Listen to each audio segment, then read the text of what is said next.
Hi friends, welcome back to our channel. ఈరోజు అయితే potato fry ఎలా ప్రిపేర్ చేయాలో చూద్దామండి.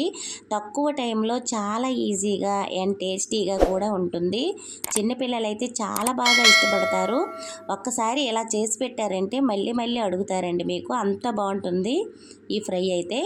మరి ఎలా ప్రిపేర్ చేయాలో చూద్దామా. ముందుగా అయితే నేను పెద్ద సైజు బంగాళదుంపల్ని తీసుకొని ఇలా పైన పొట్టు తీసుకొని పెద్ద ముక్కలుగా కట్ చేసుకున్నాను. ఇలా పొడుగ్గా ఈనుల్లా కట్ చేసుకోవాలి. అలా అయితేనే మనకి ఫ్రైకి బాగుంటుందండి. అలాగే ఇప్పుడు స్టవ్ మీద కళాయి పెట్టుకొని 4 స్పూన్ల వరకు ఆయిల్ అయితే వేసుకోవాలి. దీనికి ఎక్కువ ఆయిల్ ఏమీ పడదండి. తక్కువ ఆయిల్తోనే మనము మగ్గించుకుంటే ఫ్రై అయితే సూపర్గా రెడీ అయిపోతుంది. ఇలా ఆయిల్ వేడెక్కిన తర్వాత దీనిలో 1/2 టీ స్పూన్ ఆవాలు, 1/2 టీ స్పూన్ జీలకర్ర, 1/2 టీ స్పూన్ పచ్చిశనగపప్పు వేసుకొని కొంచెం చిటపటలాడనివ్వాలండి. ఎందుకంటే మనము ఏ ఫ్రైలోకి అయినా ఈ పోపు దినుసులు చక్కగా వేగితే ఫ్రైకి టేస్ట్ వస్తుంది. అలాగే ఒక ఎండుమిరపకాయ చిన్న చిన్న ముక్కలుగా కట్ చేసి వేసుకోవాలి. 2 పచ్చిమిరపకాయలు ఇలా పొడుగ్గా ఏనుల్లా కట్ చేసుకోవాలండి. అలాగే పొట్టు తీసిన వెల్లుల్లిపాయ, చిన్న అల్లం ముక్క, పేస్ట్ కాకుండా ఇలా దంచి వేయడం వల్ల మంచి టేస్ట్ వస్తుందండి ఫ్రైకి. అలాగే ఒక రెమ్మ కరివేపాకు కూడా వేసుకొని 1 నిమిషం పాటు ఈ తాలింపు చక్కగా వేగనివ్వాలి. ఒక్కసారి అయితే ఇంట్లోన ఇలా ఫ్రై చేసి పెట్టండి. బంగాళదుంపలతో మెచ్చని వాళ్ళు నచ్చని వాళ్ళు అంటూ ఉండరండి. ఈ ఫ్రైకి అయితే అందరూ ఫిదా అవ్వాల్సిందే, అంత బాగుంటుంది. అలాగే ఒక మీడియం సైజు ఉల్లిపాయ కట్ చేసుకొని సన్నగా తరిగి వేసి పచ్చివాసన పోయేంత వరకు వేపుకోవాలండి. చూశారు కదా, ఇలా కలర్ వచ్చేంత వరకు వేపుకోవాలి ఏ ఫ్రైకైనా. ఇలా ఉల్లిపాయ ముక్కలు వేగిపోయిన తర్వాత మనము బంగాళదుంపలు ఇందులో వేసుకోవడమే. చాలా ఈజీగా అయిపోతుందండి ఈ ఫ్రై అయితే. మనము పక్కన పెట్టుకున్న బంగాళదుంపల ముక్కలు కూడా ఎలా వేసుకోవాలి. చూశారు కదా ఎంత పొడుగ్గా ఉన్నాయో ముక్కలు అయితే.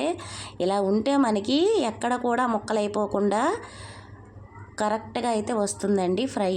ఇప్పుడు దీనిలో 1/2 టీ స్పూను పసుపు వేసుకొని మొత్తం ఒకసారి ఇలా కలుపుకోవాలి.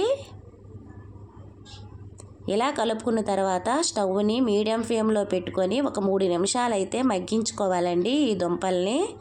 ఇప్పుడు ముందుగానే సాల్ట్ వేసుకోకండి. సాల్ట్ వేయడం వల్ల తొందరగా అయితే మనకి ఫ్రై అనేది ముద్దగా అయిపోతుందండి. అలా కాకుండా పొడి పొడిలాడుతూ రావాలంటే ఈ ముక్కలు 3 నిమిషాల పాటు ఫ్రై అయిన తర్వాత మనము సాల్ట్ వేసుకున్నట్లయితే మనము ఎలా కట్ చేసామో అలాగే ఉంటాయండి ఈ బంగాళదుంపలు అయితే. ఇలా 3 నిమిషాలు మూత పెట్టుకున్న తర్వాత మూత తీసి అయితే చూద్దామండి ఎంతవరకు మగ్గాయో. చూశారు కదా, చక్కగా అయితే హాఫ్ అయితే మగ్గిపోయినట్టేనండి.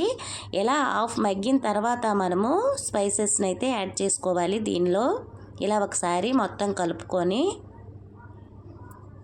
ఇలా ఒకసారి చెయ్యండి. మీ ఇంట్లో వాళ్ళు మళ్ళీ మళ్ళీ అడిగి చేయించుకుంటారండి ఈ ఫ్రై. మా ఇంట్లో అయితే చాలా ఇష్టంగా తింటారు మా పిల్లలు రసంతో.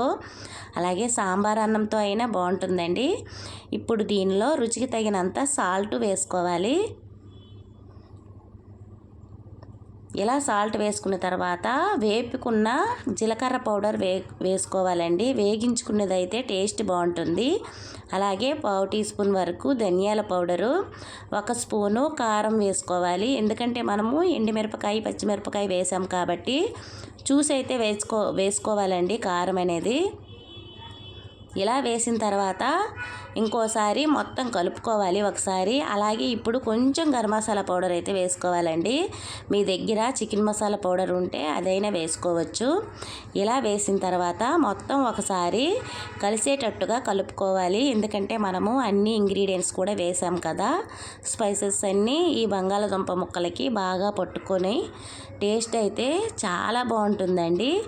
ఇలా ఒకసారి కలుపుకున్న తర్వాత మరో 2 నిమిషాల పాటు స్టవ్ని సిమ్ములో పెట్టి అయితే మనము వేపుకోవాలండి. మధ్య మధ్యలో మూత తీసుకుంటూ వేగనివ్వాలి చక్కగా.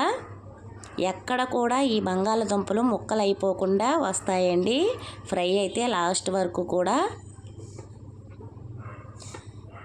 ఇలా మూత పెట్టుకున్న తర్వాత మనం చూద్దామండి ఎంతవరకు అయితే ఫ్రై అయిందో. చూసారు కదా, కలర్ఫుల్గా బంగాళదుంప ఫ్రై అయితే రెడీ అయిపోయినట్టేనండి. ఒక్కసారి అయితే టెస్ట్ చేసి చూద్దాము ఈ బంగాళదుంప ముక్కలు ఉడికాయో లేవో అనేది తెలుస్తుంది.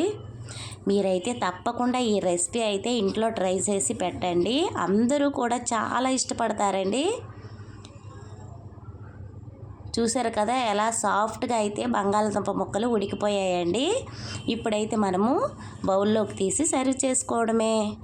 చూసారు కదా, టేస్టీగా బంగాళదుంప ఫ్రై తయారైపోయింది. మీరు కూడా ట్రై చేసి మన ఛానల్ని అయితే లైక్ చేసి షేర్ చేసి సబ్స్క్రైబ్ చేయండి. అలాగే మరికొన్ని వీడియోల కోసము బెల్ బటన్ కనుక నొక్కారంటే మీకు నోటిఫికేషన్ ద్వారా వస్తుంది. Okay friends, thank you for watching. Bye bye.